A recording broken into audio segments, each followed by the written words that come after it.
Assalamualaikum warahmatullahi wabarakatuh. Salam sejahtera buat kita semua. Berjumpa kembali dengan saya, fasilitator perkuliahan pemerintahan daerah atau pemerintahan dan otonomi daerah. Akadun siap melayani manifestasi saudara untuk memahami tentang tugas pokok dan fungsi pemerintahan. Pertama, kita akan membahas dulu apa itu pengertian tugas.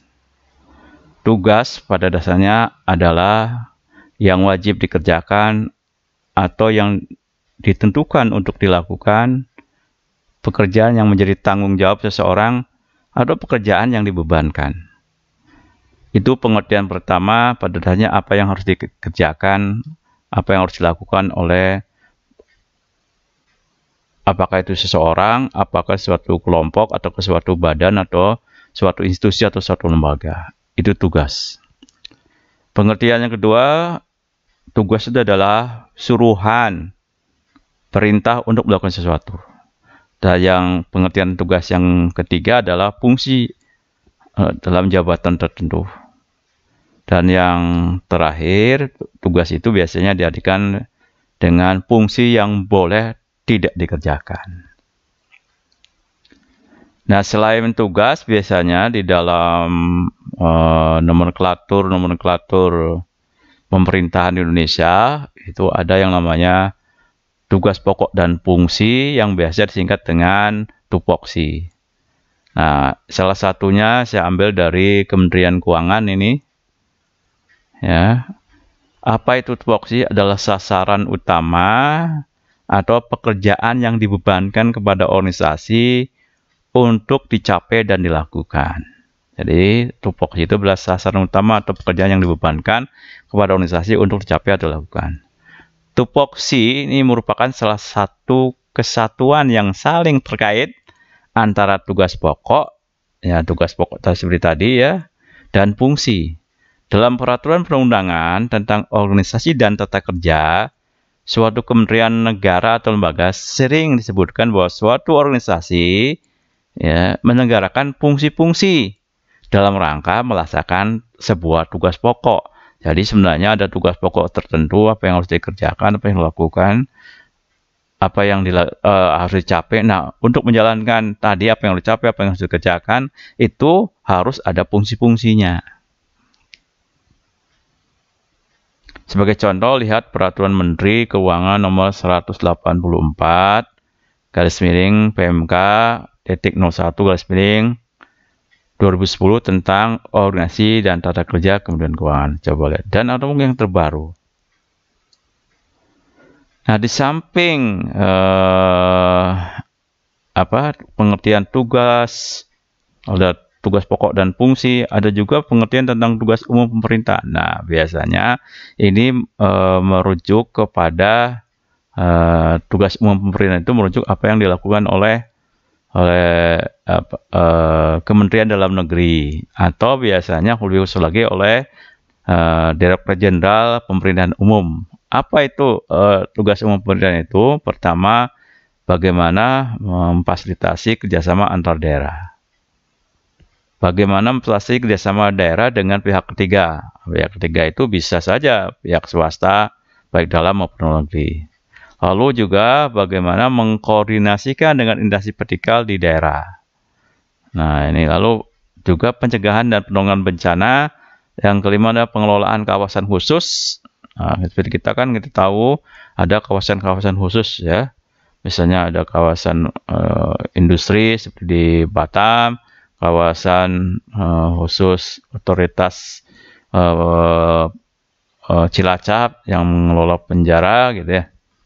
Ada juga penyelenggaraan ketentraman dan ketertiban umum. Nah, itu saya kira tugas-tugas umum pemerintahan itu menyangkut ke 6 hal itu yang biasa ditangani oleh Direktur Jenderal Pemerintahan Umum. Nah, apa itu fungsi?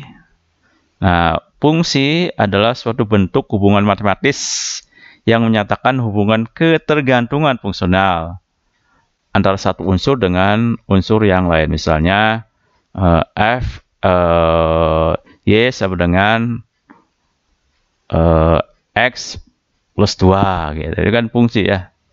Menurut Komarudin, mendefinisikan fungsi sebagai kegunaan, pekerjaan atau jabatan, tindakan atau kegiatan perilaku, kategori bagi aktivitas-aktivitas. Sedangkan menurut Kamus Besar Bahasa Indonesia, fungsi adalah jabatan, pekerjaan yang dilakukan dan kegunaan suatu hal.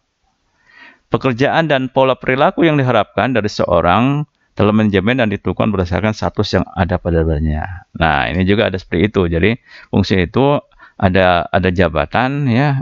Nah, ada jabatan tentu. Nah, fungsinya apa itu menjalankan pekerjaan apa yang harusnya dibebankan dalam jabatan tersebut. Sedangkan fungsi pemerintahan ini menurut Power Junior, nah, ini pertama fungsi pemerintah itu adalah interest articulation, pengartikulasian semua kepentingan atau semua kebutuhan, semua keinginan. Nah, jadi maksudnya yang namanya pemerintah itu, ini tentu saja dalam pemerintahan itu dalam pengertian luas ya, memiliki tugas interest articulation. Jadi mengartikulasikan apa sih yang menjadi kepentingan kelompok-kelompok tertentu, kelompok agama, kelompok pedagang, kelompok profesional gitu ya, atau kepentingan kepada kelompok petani, kelompok nelayan gitu, kelompok pegawai, kelompok buruh, kelompok pengusaha. Nah, itu semuanya diartikulasikan. Itu tugas pemerintah apa ya? Artikulasikan, artinya diartikulasikan itu apa yang menjadi kebutuhan itu dijadikan program-program pembangunan tentu saja yang akan dilaksanakan oleh pemerintahan. Lalu juga ada fungsi yang kedua itu adalah interest aggregation, yaitu penggabungan berbagai tuntutan dalam berbagai alternatif tindakan. Nah, setelah mengetahui apa kepentingan apa kebutuhan dari setiap masyarakat digabungkan menjadi ya tadi seperti ada apa sih kepentingan kelompok petani. Ternyata pupuk yang misalnya ternyata pupuk yang murah, irigasi yang lancar, pemasaran yang mudah gitu ya. Nah, itu misalnya kepentingannya. Nah, gimana nanti dijadikan program-program itu? Apa sih kelompok nelayan? Apa sih kelompok pedagang kaki lima gitu ya? Nah, apa sih kelompok profesional? Apa sih kelompok buruh? Nah, itu di semua digabungkan ya, gabungan semua. Lalu ada yang namanya rule making, suatu tindakan perumusan aturan-aturan. Nah, setelah ada kemampuan itu, baru diwujudkan dalam program-programnya itu dipayungi oleh aturan-aturan main atau aturan-aturan atau payung hukum lah gitu ya. Misalnya kalau di daerah tentu saja ada perda gitu ya. Jadi program-program yang tadi berbagai kebutuhan kepentingan itu di aggregation tadi gitu ya, maka akan untuk dijalankan oleh pemerintah itu harus ada payung hukumnya dulu. Baru ada yang namanya rule application, penerapan dan pemaksaan aturan. Nah, baru itu sebagai pemerintah itu setelah ada aturan hukum itu dilaksanakan. Ya, menjadi suatu kegiatan implementasi peraturan atau perda atau implementasi program gitu ya. Lalu ada rule adjudication, yaitu pelaksanaan sebuah aturan dan menilai hasil pelaksanaan dan menghakimi semua penyelenggaraan yang terjadi. Nah, baru nanti dilaksanakan seperti apa, di mana kekurangan kelebihannya, itu ada perlu review, perlu evaluasi, baru nanti menjadikan umpan balik untuk bikin program yang lebih baik lagi ke depan. Lalu fungsi yang selanjutnya adalah political communication, yaitu komunikasi setiap aktivitas politik kepada masyarakat maupun kepada instrumen sistem politik yang lain. Jadi setiap tadi peraturan-peraturan itu juga harus disosialisasikan. Setiap program itu harus disosialisasikan, dikomunikasikan masyarakat kepada pihak lain pun. Nah, itu fungsi pemerintah menurut Power. Kalau begitu apa sih tugas pokok pemerintah itu? Nah, biasanya kita merujuk apa-apa yang harus dilakukan. Misalnya dalam keamanan, tugas pokoknya apa? Menjaga serangan dari dalam maupun luar. Soal ketertiban, menjaga konflik antar suku, tawuran, menjamin perubahan dan perkembangan dalam masyarakat secara damai. Keadilan, menjaga dan menjunjung tinggi hak dan kewajiban warga negara, bersifat netral dan tidak berpihak pada golongan manapun. Kesejahteraan sosial, memberi bantuan kepada orang-orang yang tidak mampu, cacat, anak-anak terlantar, sehingga dapat menikmati kesejahteraan sesuai dengan kemampuan yang miliknya dan profesional. Lalu ada ekonomi, jadi melakukan hubungan dagang dengan luar negeri, menciptakan lapangan pekerjaan, mengendalikan inflasi, serta menjamin pertumbuhan ekonomi masyarakat dan negara. Dan yang keenam, pekerjaan umum, mendirikan posyandu, membangun jembatan, jalan sebagai sarana transportasi. Nah, itulah tugas-tugas pokok pemerintah pada dasarnya. Ya, jadi kalau menjamin keamanan itu menjadi tugas pokok ya. Ketertiban, keadilan, kesejahteraan sosial, ekonomi, dan pekerjaan umum. Sedangkan menurut Rias Rashid, ini tugas pokok pemerintah itu adalah pertama, menjamin keamanan negara, memelihara ketertiban, menjamin diterapkannya dan perlakuan yang adil kepada hukum kepada setiap warga negara, lalu melakukan pekerjaan umum dan memberi pelayanan, melakukan upaya peningkatan kesejahteraan sosial, menerapkan kebijakan ekonomi, menerapkan kebijakan untuk memelihara sumber daya alam dan lingkungan hidup. Sedangkan fungsi pemerintahan yang sering menjadi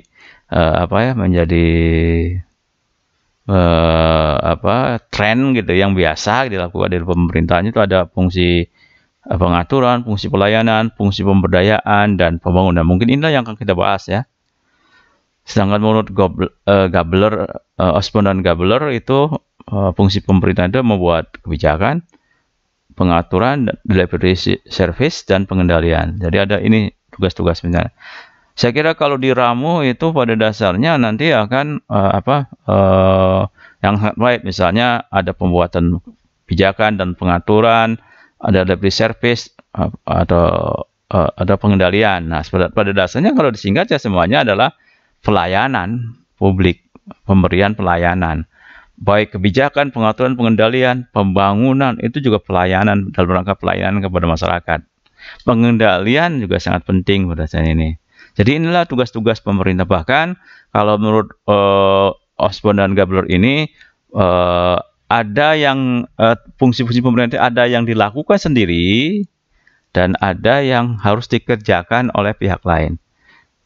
Ya, terutama pihak ketiga atau swasta atau civil society. Nah, misalnya yang wajib dikerjakan oleh pemerintah itu fungsi-fungsi pembuatan kebijakan, ya, pengaturan atau regulasi dan pengendalian. Sedangkan untuk delivery service itu menurut Osborne dan Gabler itu lebih baik diserahkan kepada pihak ketiga, terutama swasta. Mengapa demikian? Karena pada dasarnya Gabler itu kan adalah New Public Management yang dimana pada intinya public management itu adalah melakukan privatisasi dalam hal pelayanan. Tapi tidak semuanya diberi privatisasi, tentu saja ya. Ada hal-hal yang pasti dilakukan oleh pemerintahan, ada pemerintahan itu ya, misalnya pembuatan kebijakan nggak mungkin oleh swasta, pengaturan tidak mungkin, apalagi pengendalian kan tidak mungkin oleh swasta. Nah, bahkan di delivery service pun kadang-kadang swasta pun tidak mampu, tidak mau melakukan pelayanan itu, pemberian pelayanan itu, ya tetap saja dari pemerintah. Nah, selanjutnya yang sangat penting di dalam pemerintahan itu ini adalah mengenai persepsi kewenangan dan kekuasaan, terutama dilihat dari fungsi pengaturan ya, pembuatan kebijakan. Ini sangat penting nih tentang persepsi kewenangan dan kekuasaan. Fungsi pengaturan dari adanya persepsi kewenangan dan kekuasaan dimiliki oleh lembaga pemerintah. Pertama nih, pemerintah memiliki makna adanya kekuasaan, menunjukkan kewajiban untuk melaksanakan. Adanya dua pihak yang memberi dan menerima perintah. Yang ketiga, adanya hubungan fungsional antara yang memberi dan menerima perintah. Dan adanya wewenang atau kekuasaan untuk memberi perintah. Jadi, ngatur itu ngapa misalnya pemerintah itu perlu pengatur gitu ya. Ya, supaya tadi terjadi ketertiban, keamanan, keadilan gitu ya. Misalnya fungsi regulasi tentang supaya tertib di dalam kehidupan bermasyarakat. Misalnya fungsi pengaturan ada buku nikah gitu ya, supaya jangan yang sudah nikah laki-laki ngakunya belum nikah sehingga bisa menikah di mana saja gitu ya. Demikian kalau perempuan kan lebih bahaya lagi kalau misalkan tidak punya buku nikah gitu ya, dia didaftarkan buku nikah gitu ya. Gimana itu nanti kalau bisa nikah dengan banyak orang gitu ya, kan repot juga itu. Nah, selanjutnya ini yang perlu dipahami juga, ini berkaitan dengan pemerintahan dan pemerintah. Biasanya yang seperti yang sudah bicarakan itu, bahwa yang namanya government itu menjadi kata benda gitu, ketika menjadi kata kerja atau menjalankan fungsinya ada tugas gitu ya. Apa sih tugas itu? Adalah melaksanakan wewenang pemerintah. Cara atau sistem pemerintah, jadi fungsi atau kekuasaan pemerintah dan wilayah atau negara yang diperintah, dan 5 badan yang terdiri dari orang-orang yang melaksanakan wewenang dan administrasi hukum dalam suatu negara. Jadi yang namanya pemerintah itu atau pemerintah itu sangat banyak maknanya itu ya, bisa melaksanakan wewenang pemerintahan, cara sistem pemerintah, fungsi atau kekuasaan pemerintah, wilayah atau negara yang diperintah, badan yang terdiri dari orang-orang yang melaksanakan wewenang dan administrasi. Itu pemerintah juga semua. Nah, pengertian di atas semakin menunjukkan bahwa government merujuk kepada kuatnya fungsi pengaturan yang dimiliki oleh lembaga pemerintahnya. Ini masih dalam pengaturan. Para lembaga pemerintahan, pertama ada yang namanya the ruling process, proses mengatur. Jadi pemerintahan itu pada dasarnya proses ngatur itu.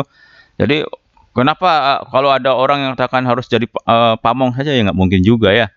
Tetap yang namanya pemerintah itu, government itu tetap ada melekat di dalamnya running proses mengaturnya, mengatur segala sesuatu.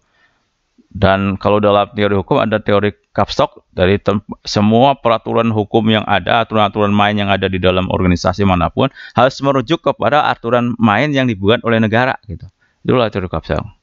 Lalu juga ada yang namanya governing process, proses penerimaan terhadap pemimpin mengalami pergeseran ke arah kebutuhan pemerintahan yang mampu menghadirkan konsensus melalui proses governing yang dituangkan dalam aturan-aturan hukum yang mengikat. Dan yang ketiga, administer proses keadilan pemerintah yang membangun sistem administrasi yang baku dan absah, di mana prosedur, persyaratan, dan aturan main untuk pengambilan keputusan. Nah, pada dasarnya ini kadang-kadang melekat semua ya paradigma ini ya. Misalkan baik ruling proses, governing proses maupun administrative proses itu tetap saja dijalankan. Nah, cara penyelenggaraan kepentingan umum dari subjeknya, ini masih proses mengatur ya. Yang bertindak ialah administrasi sendiri.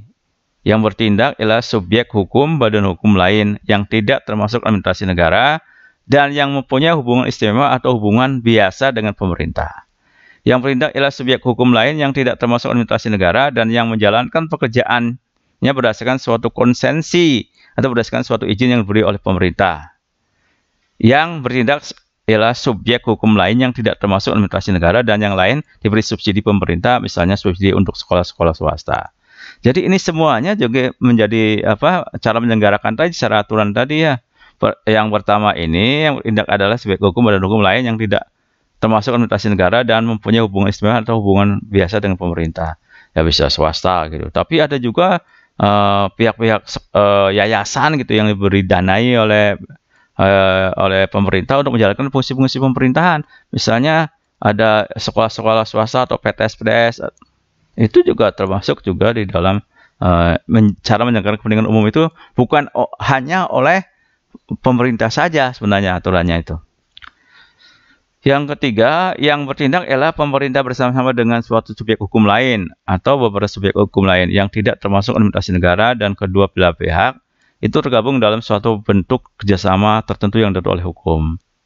Ya, misalnya di dalam menjalankan misalkan jalan tol. Nah, itu kan ada setiap pemerintah membangun jalan tol lalu jadi operatornya adalah pihak swasta, atau pihak swasta membangun jalan tol malah jadi operatornya adalah pihak pemerintah. Kan itu bisa kerjasama gitu. Yang bertindak ialah yayasan yang didirikan oleh pemerintah atau diawasi oleh pemerintah. Nah, bisa juga yayasan. Yang berindak ialah koperasi yang dipimpin oleh pemerintah atau diawasi oleh pemerintah. Nah, ini yang menjadi subjek-subjek hukum penyelenggaraan pemerintahan itu bisa siapa saja ya. Yang berindak adalah perusahaan negara juga bisa. Yang berindak adalah subjek hukum lain yang tidak termasuk administrasi negara tapi diberi suatu kekuasaan pemerintah, delegasi perundungan. Nah, itu mengenai pengaturan bagaimana menjalankan penyelenggaraan umum ya, pemerintahan umum itu. Yang kedua ini adalah pelayanan. Ya, pelayanan itu fungsi pemerintah itu fungsi pelayanan, terutama dari kalau kita bicara pelayanan, yang pertama adalah sendi pelayanan umum itu harus ada kesederhanaan, ada kejelasan kepastian, ada keamanan, ada keterbukaan, ada efisiensi, ekonomis, keadilan, dan ketepatan waktu. Ya, ini sendi-sendi yang 8 sendi ini biasanya kita bisa membacanya dalam keputusan Menpan nomor 82 ya tentang sendi pelayanan umum ini. Baca dengan baik itulah gitu ya. Dan ini sudah harusnya diketahui semua. Nah, yang sangat penting itu dalam pelayanan itu adalah paradigma baru pelayanan. Ya, pertama pengembangan Indonesia yang bermuara pada tujuannya smaller, better, faster, dan cheaper government yang bertumbuh pada prinsip customer driven government. Nah, yang sangat penting itu adalah dalam pelayanan sekarang itu adalah bagaimana organisasinya kecil, jauh lebih baik, lebih cepat, lebih murah gitu ya. Itu yang sangat penting itu. Paradigma pelayanan itu. Yang penting lebih cepat, lebih murah ya itu. Yang cepat itu akan mengalahkan yang lambat, akan memakan yang lambat. Itu yang sangat pentingnya. Jadi sekarang itu harus serba cepat, nggak boleh lagi bertele-tele gitu. Gimana caranya itu? Ya, supaya jangan dikalahkan oleh negara lain. Mengapa ini pemerintah juga harus memiliki paradigma pelayanan yang baru semacam itu? Ya karena pemerintahlah yang memberikan fasilitasi, mendorong pihak-pihak lain termasuk swasta gitu, masyarakat, civil society, organisasi-organisasi kemasyarakatan, organisasi keagamaan itu supaya bergerak cepat gitu. Kalau pemerintahnya lambat, itu membuat aturan, membuat mereka lambat, ya tetap saja nanti kita akan kalah bersaing, ya. Kalau kalah bersaing itu, misalkan perusahaan-perusahaan itu kalah karena misalnya ya perizinan masih 2 bulan gitu ya, sementara di negara lain 10 hari gitu ya. Nah itu akan menjadi beban biaya. Bapak dalam waktu 50 hari itu beban utang itu bertambah karena perusahaan-perusahaan di Indonesia belum beroperasi, sementara kalau di sana hari ke-11 beroperasi. Kalau kita nunggu 3 bulan. Akhirnya dimasukkan biaya produksi, barang jadi mahal. Karena barang jadi mahal, akibatnya apa? Kalah bersaing gitu. Kalah bersaing, nggak laku, numpuk barang, bangkrut, pajak tidak masuk, pengangguran bertambah. Nah itu yang harus dipikirkan ya. Mengapa pemerintah juga mengubah paradigma pelayanannya harus lebih baik, lebih cepat, lebih murah gitu, supaya tapi bersaing. Kalau enggak kita kalah bersaing dengan negara lain itu. Yang kedua, paradigma baru pelayanan itu pembalikan mental model para birokrat dari keadaan lebih suka dilayani menuju pada lebih suka melayani. Nah, ini sudah barang kuno tapi susah dilaksanakan. Yang pertama, menempatkan pemimpin puncak birokrasi pada piramida tertinggi dengan warga negara berada pada posisi bawah. Sebaliknya, yang kedua, menempatkan warga negara customer berada pada puncak piramida dengan pemimpin birokrasi berada pada paling bawah. Jadi kalau piramida itu kayak gambarkan gitu ya. Nah, biasanya kan kalau paradigma lama itu yang paling puncak itu yang dilayani.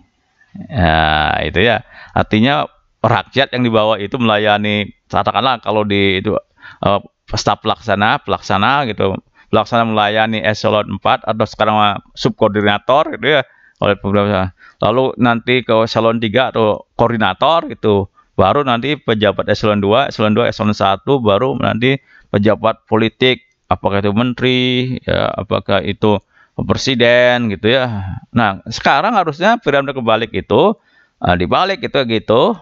Nah, yang presiden gitu melayani menteri, menteri itu melayani dirjen, dirjen itu melayani direktur, terus sampai akhirnya melayani pelanggan. Itulah paradigma berbalik itu.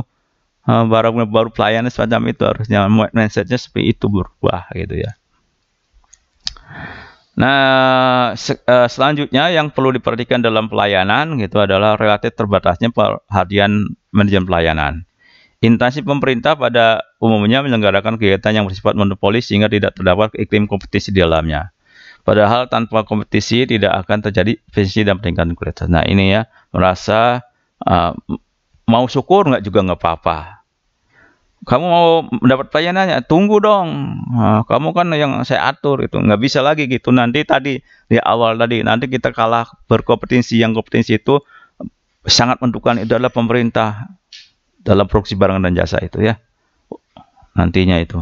Dalam menjalankan kegiatannya, aparatur pemerintah lebih mengandalkan kemenangan daripada kekuatan pasar atau kebutuhan konsumen. Nah, itu juga kewenangannya, bukan apa sih yang menjadi pasar itu mintanya berapa, seperti apa gitu. Aktivitas aparat pemerintah sering kali terjebak pada pandangan etik, yakni mengutamakan pandangan dan keinginan mereka sendiri daripada pandangan emik, yaitu pandangan dari mereka yang menerima jasa layanan. Jadi harusnya proses bisnisnya itu dibalik itu. Apa yang ingin pemerintah lalu diuraikan prosesnya, bukan apa yang ingin oleh kita lalu diuraikan menjadi jabaran proses bisnisnya gitu ya. Nah, itu kebalik harusnya di paradigmanya itu ya. Kesadaran anggota masyarakat akan hak dan kewajiban sebagai warga negara maupun sebagai konsumen masih relatif, sehingga mereka cenderung menerima begitu saja layanan yang diberikan oleh instansi pemerintah. Terlebih lagi apabila layanan yang diberikan itu cuma vaksin gratis gitu sekarang itu. Harusnya tetap kita memberikan ini masukan-masukan pemerintah supaya terjadi perbaikan gitu. Penyelenggaraan pemerintah yang tidak demokratis dan cenderung represif seperti yang selama diperhatikan selalu berupaya menekan adanya kontrol sosial dari masyarakat. Fungsi yang ketiga itu adalah pemberdayaan. Nah, ini pemberdayaan. Mengapa ini perlu pemberdayaan? Ya, kalau pemberdayaan itu ya biasanya karena belum berdaya. Nah, tergantung tahapannya berdaya atau tidak ya.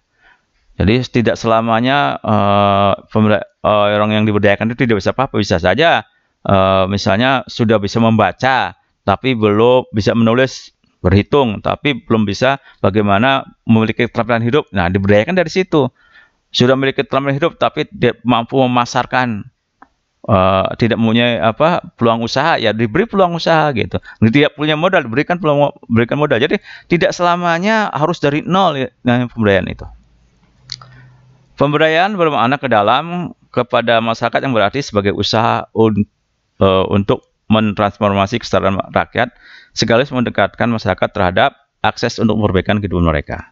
Pemberdayaan bermakna keluar itu sebagai upaya menggerakkan perubahan kebijakan-kebijakan yang selama ini merugikan masyarakat daerah. Dari sudut pandang tersebut, pemberdayaan bermakna policy reform yang berbasis pada upaya memperlebar ruang partisipasi masyarakat. Nah, biasanya apa ya keterbatasan merasa yang perlu diberdayakan? Misalnya masalah kesejahteraan yang fokus pada ketidakmampuan memenuhi kebutuhan dasar. Ya berarti harus diberdayakan dulu kebutuhan dasarnya.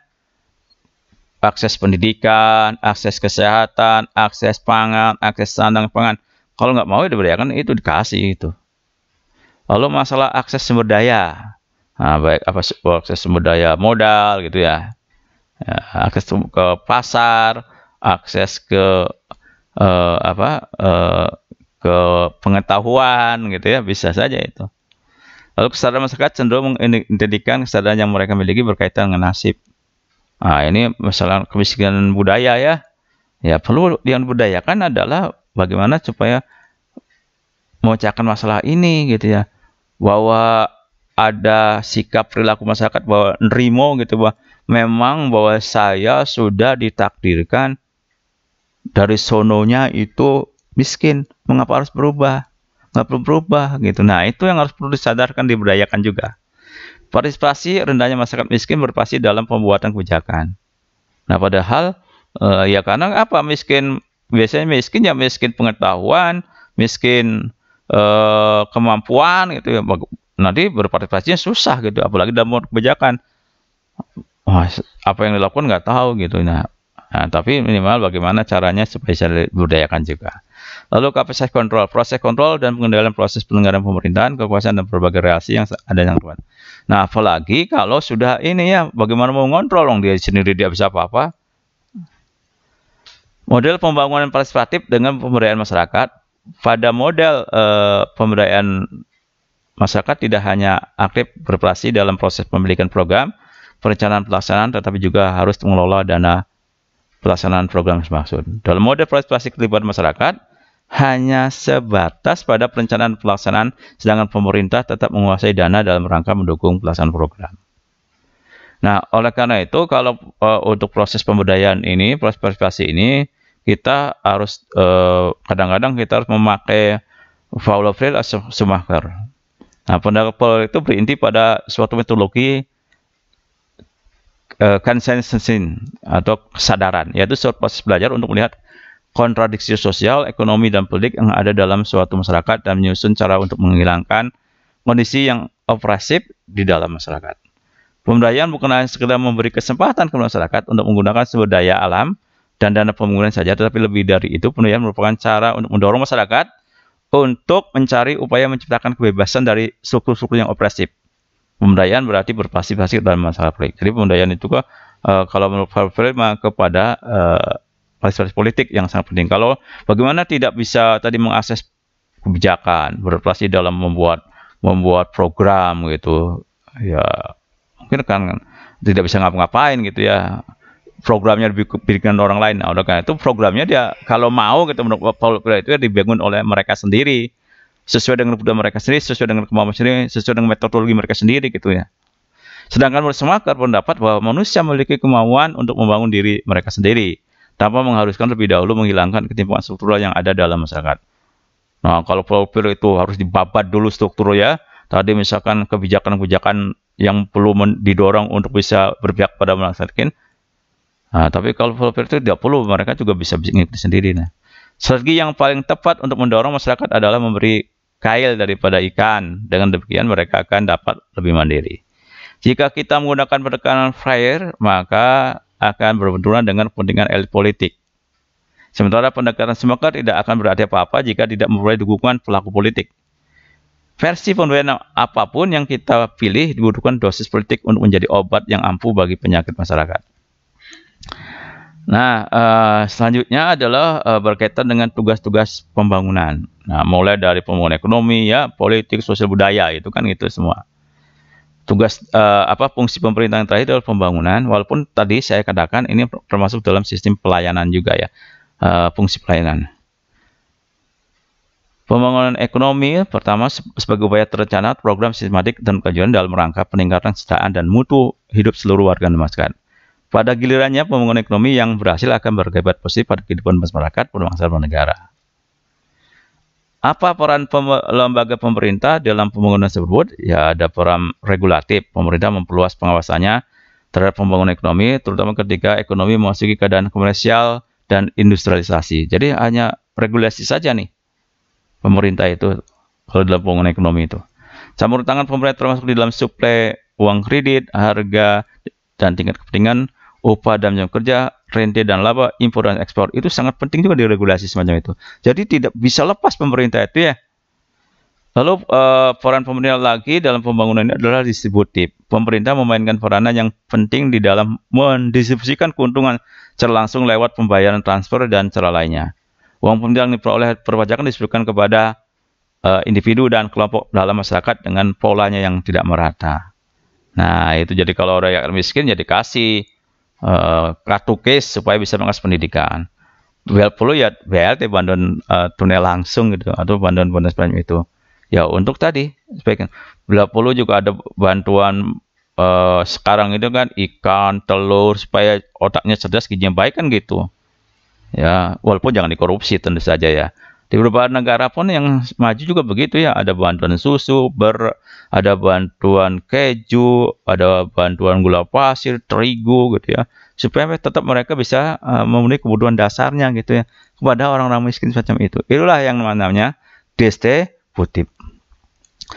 Ada juga peran pemerintah yang sifatnya produktif dalam pembangunan ekonomi itu. Pemerintah melakukan peran yang produktif dalam bidang ekonomi. Pemerintah komunis mengambil bagian besar di dalam pemulihan ekonomi melalui badan-badan pemerintahan. Di dalam pemerintahan kapitalis, pemerintah mengambil peran dalam bentuk investasi, komunikasi, transportasi, energi, konstruksi, metalurgi, dan persenjataan. Jadi, pada dasarnya, di bidang ekonomi ini kalau produktif, ya bisa menjadi produsen lah gitu. Jadi, menghasilkan sendiri, misalnya saja seperti transportasi, kita punya Garuda, punya PT KAI gitu ya, Pelni gitu, itu misalnya. Di bidang konstruksi, ya, kita punya Hutama Karya, ya. Lalu yang peran yang selanjutnya dalam pembangunan ekonomi itu adalah ekstraktif. Pemerintah meningkatkan kemampuannya di dalam menggerakkan uang, sumber-sumber dan termasuk tenaga kerja di dalam masyarakat. Perpajakan dikenakan sebagai pajak ekspor impor, pajak pendapatan, dan pajak perdagangan. Sangat besar artinya bagi pembangunan ekonomi suatunya. Kalau tadi disebut membagikan kepada pihak-pihak yang tidak beruntung, kalau ekstrak jasa ini mengambil gitu ya, mengambil dari orang-orang yang beruntung gitu ya, ada pajak itu. Nah, itu ekonomi. Apa fungsi pemerintah dalam pembangunan politik? Mulai dari prasyarat bagi pembangunan ekonomi, tipe politik yang masyarakat industri, organisasi politik, operasi negara dan bangsa, pembangunan administrasi dan hukum, mobilisasi dan pelasi masyarakat, pembinaan bangsa, stabilitas dan perubahan yang teratur, mobilisasi dan kekuasaan, dan satu aspek proses perubahan sosial yang multidimensional. Nah, tujuan pembangunan politik pertama meningkatkan komitmen nasional para tokoh politik agar mereka mampu bersedia mengutamakan kepentingan nasional dari kepada kepentingan pribadi, kelompok, golongan atau partai politik tertentu. Nah, ini yang perlu ada di kita ya. Selama ini mungkin pembangunan politik masih saja ini terganggu karena ulah para politikus yang hanya mementingkan kelompok, golongan, dan pangan pribadinya, bukan nasional. Lalu kemampuan menyusun program pembangunan nasional, tercapainya check and balance dalam penyelenggaraan pemerintahan, mencegah timbulnya hegemoni partai penguasa, adanya kompetensi dalam sistem kepartian dan memungkinkan lahirnya oposisi, meningkatkan kualitas dan inovasi di bidang politik sehingga timbul ide, cara baru, dan metode baru dalam percepatan proses pembangunan nasional, meningkatkan kemampuan partai politik melaksanakan pendidikan politik bagi masyarakat. Nah, inilah tujuan-tujuan politik yang harus kita bangun. Nah, bagaimana cara pemerintahan memobilisasi lembaga masyarakat? Jika lembaga-lembaga politik pemerintahan berguna untuk pencapaian stabilitas, maka akhirnya yang akan melahirkan pemerintahan yang demokratis. Dan jika hal tersebut juga merupakan prakondisi bagi adanya pertumbuhan ekonomi yang konsisten, dan maka itu berarti mengajak kita untuk menawarkan alternatif dari upaya pembangunan politik. Bersyarat pembangunan lembaga, faktor-faktor psikologis dan ciri kebudayaan masyarakat sangat berbeda. Kemampuan untuk mengembangkan dan membangun lembaga sosial pelatihan di tengah masyarakat yang seringkali mengalami perbedaan jelas.